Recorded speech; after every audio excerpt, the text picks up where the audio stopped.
আজকে শপিং করে আসলাম। আমি হলাম প্যান্ট কিনছি, টি শার্ট কিনছি, আর খুব সুন্দর বড় শপিং করলাম। চাহিদা আসলে পাকিস্তানি প্রোডাক্টের উপরে, বিনকালিদের উপরে, এগুলা 3 পিসগুলা, 2 পিসগুলা, টপসগুলো আমাদের চলতেছে। কাস্টমারের চাহিদা মোটামুটি এভারেজ ভালোই। এগুলাই ইফতারির পর থেকে শুরু হয়, অনেক জ্যাম থাকে, ইফতারির পর থেকে অনেক জ্যাম থাকে, ভালোই কাস্টমার তাকে হ্যান্ডেল করতে ভালোই লাগে। ওদের চাহিদাগুলো খুব অন্য রকমের।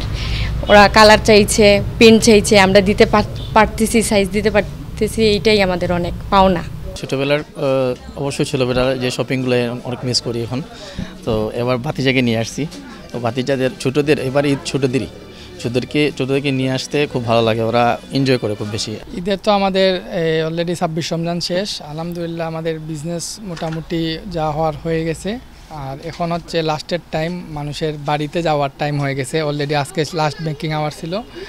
এবার আইন শৃঙ্খলা আলহামদুলিল্লাহ আমাদের কোনো ধরনের কোনো প্রবলেম এবার ফেস করা লাগে নাই। আইন শৃঙ্খলা বাহিনীও আমাদের সাথে ছিল, ওনারাও আমাদের সাথে টিম হিসেবে কাজ করেছে। কোনো জায়গায় এখনও পর্যন্ত আমাদের কোনো প্রবলেম পাই নাই। এখন হচ্ছে গিয়ে শেষ মুহূর্ত প্লাস সামনে ঈদে আমরা একটু সচেতন যেন হই, আর আমরা সব কিছুতে আইন শৃঙ্খলা বাহিনীর জন্য সাহায্য করি। ইনশাল্লাহ ভালোভাবে কাটবে, আর সবাই ঈদ মুবারক।